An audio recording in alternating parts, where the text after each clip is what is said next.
Budweiser Shootout on Fox is sponsored by DirecTV. NASCAR Hot Pass only on DirecTV puts you behind the wheel. By the Ford F-150, built Ford tough. By Lowe's, for all your home improvement needs. Lowe's, let's build something together. And by Sprint, welcome to the 2008 NASCAR Sprint Cup Series. Speed is beautiful. Under red flag, we're 20 laps through, 50 to go. Steve Burns is standing by with Carl Edwards. Steve? Well, Chris, I'm down here real close to the racetrack. First of all, these guys are nuts. And, Carl, those cars seem like they're bouncing around out there. Yeah, they are. This is pretty wild. Our Office Depot fusion's pretty good. I knew we were in a little bit of trouble. I looked in the mirror and saw Jamie McMurray, you know, the whole right side of his car. But I drank a little too much vitamin water. I was going to get out and go to the restroom, but it's about a quarter mile away. So I guess we'll just get back in, go at it 50 laps. I have a feeling that the excitement has just begun. You'll have to hold it. Sorry about that. Let's go to Krista. Yeah, we're holding it down here. Thanks, Steve. Jimmy Johnson staying in the car. You talked on the radio how you were getting tossed all over the place. Is it even worse than you guys thought as far as practice? Well, it's not real fair to place judgment on this car. It's the first laps it's had on it, so we'll work out some of the bump stop arrangements now, make the car better. I wasn't up in the draft either, so my car wasn't driving real good where I was. I can only imagine what it's going to do up there. So it's a bit of a brick right now, but we're going to work on it and try to go racing this last 50. Jimmy Johnson going to take the 48 brick back out on the track. Matt? 2006 winner Denny Hamlin. A couple bottles of water. How would you describe the first 20 laps so far, Denny?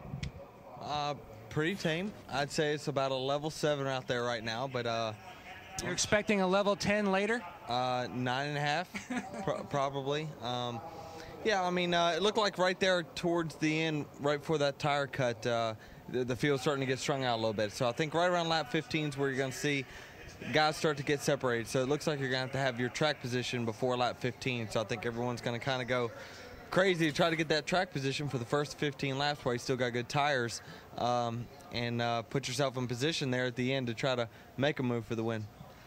It's taken plate racing and speedway racing, Dick Berggren, back to being a chess match. Indeed it has. Ryan Newman may be playing a little bit of chess. He started in the back in a backup car that had 0 laps on it. But I was listening to you on the radio, and it sounds as if this car may have more in it. You ready to go to the front? Yeah, the Alto My Circle Dodge is just riding right now.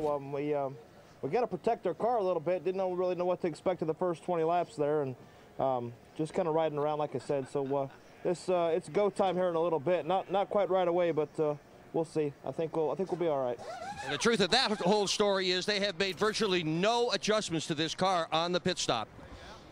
Thanks, Dick. 50 laps to go in the Budweiser Shootout. Our mandatory 10-minute break. A little help with the flat tire from Bill Elliott and the wrecker having to haul him off the track. The Budweiser Shootout on Fox continues in a moment.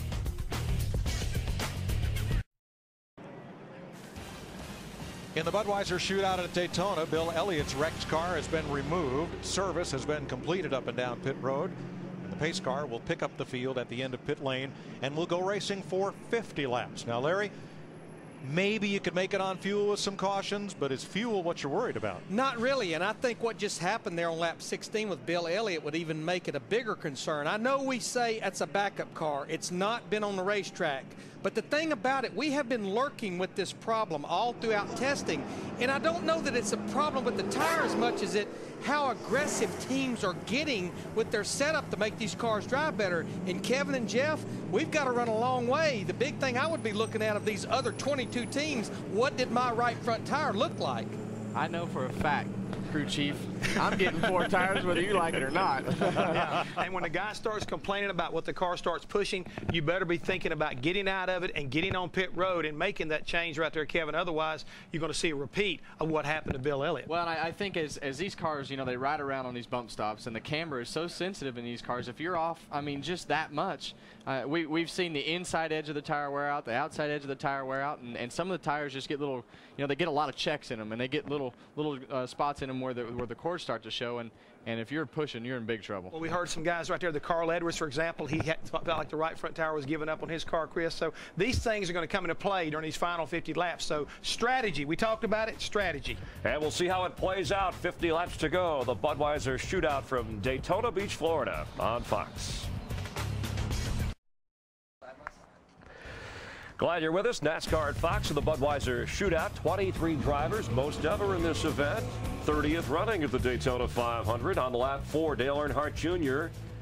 in that 88 car. Hendrick Motorsports moving out in front, leading 15 of the first 20 laps in the first segment. And watch here, a little nudge from Gilliland and saving it, Jamie McMurray. And then a flat tire for Bill Elliott. And we are ready to go in segment 2 and the wrap up to the race. Let's rejoin Darrell, Larry, and Mike.